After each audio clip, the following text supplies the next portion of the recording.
the 60th anniversary of Polaris, PII, the maker of all-terrain vehicles, snowmobiles, motorcycles that are cool as all get out. Now, Polaris just reported a week ago, and the company blew away the numbers, strength across all of their portfolio. Plus, management raised guidance, which is exactly what we always like to see here in Mad Money.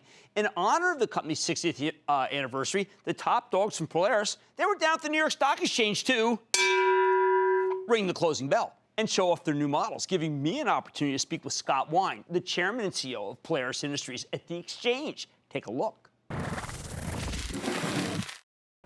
All right, Scott, I'm a big believer that the real technology that's being done in this country is stealth technology by companies like you. Can you show me the technology and innovation that's making so you're able to grow in what many people think is a no-growth environment? Well, it's certainly not a no-growth environment if you don't allow it to be, and that's what our team does, is works to make growth happen in a difficult environment. I mean, this is our RZR, our new Trail RZR 900. We've got a patent on this that allows us, with the placement of the engine and the drivetrain, to keep the center of gravity low. It really lets the consumer ride extremely hard and very safe and comfortable in this vehicle. Okay, Halloween, you got an actual kind of a festival involving this, We right? have Camp RZR. We started this out in Glamis in the dunes, where we have our RZRs are just phenomenal products. We did one last week down in Tennessee. Our consumers are just passionate about these products and what they can do with their family and friends. And this is our largest segment. Our off-road vehicles that Dave Longren runs is a $3 billion part of our portfolio. It's growing globally. Really exciting time for the business. How much costs? What's the cost? This is $12,999. Well, okay, and how about this one? This is our new Ace 570, single seat product. It's a ride-in ATV. Essentially, you've got seat belts and a steering wheel, and gives a lot of people, it allows us to address a whole new demographic as well. All right, Scott, one thing I don't understand, I'm always hearing that the consumer's strapped. I do not need this $12,000 beast. How come I'm buying it? Well, you know what? Sometimes you'd like to think that our consumers at the high end of the market. We really go after the 99%. And what drives them, even though the middle class has not done as well as they should, they're passionate about these products. And we give them such a good product and such good value.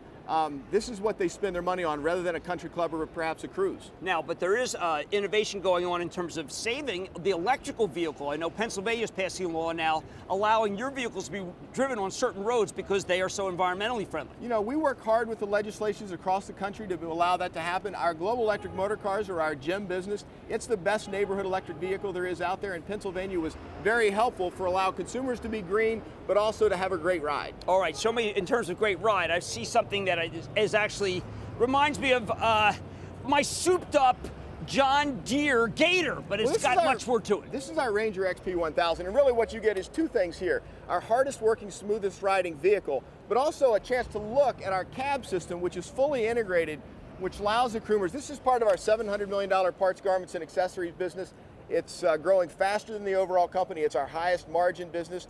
And we've also been able to do a couple of great acquisitions in this space to allow us to reach more customers and grow faster. Okay, so who's buying? Who's your core customer, this versus that?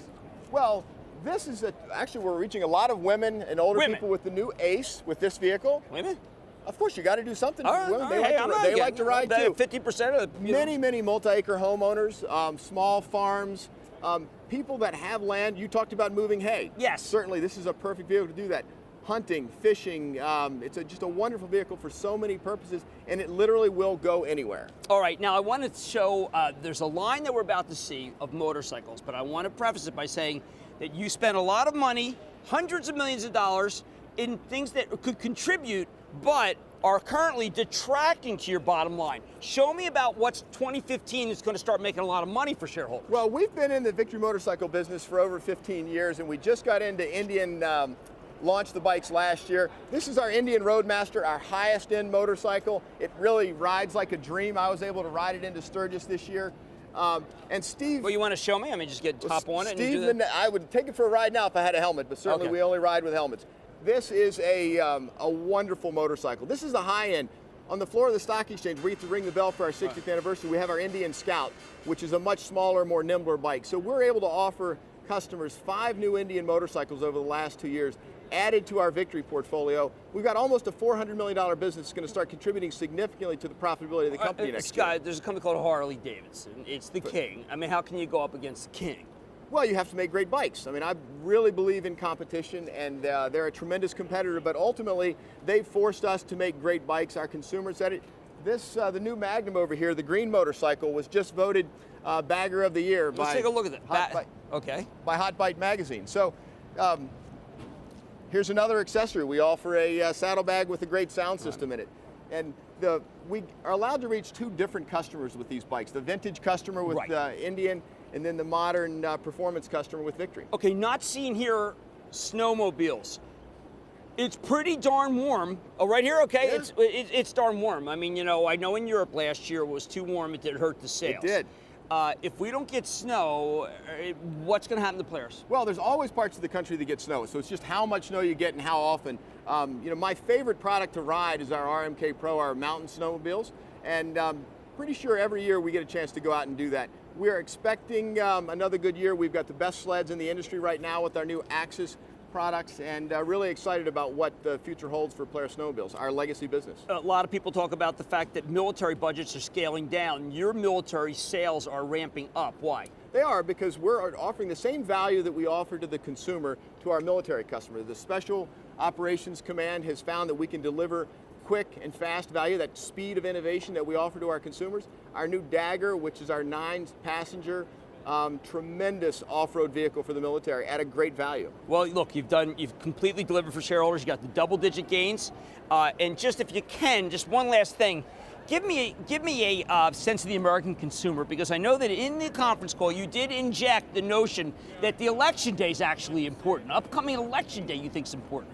Well, I do think the election is important because the U.S. economy has not grown at the pace that we would like, and I think if Washington can address immigration reform and tax reform and take a little bit of pressure off the American consumer. You know, we've done pretty well with the slow growth U.S. economy. Right.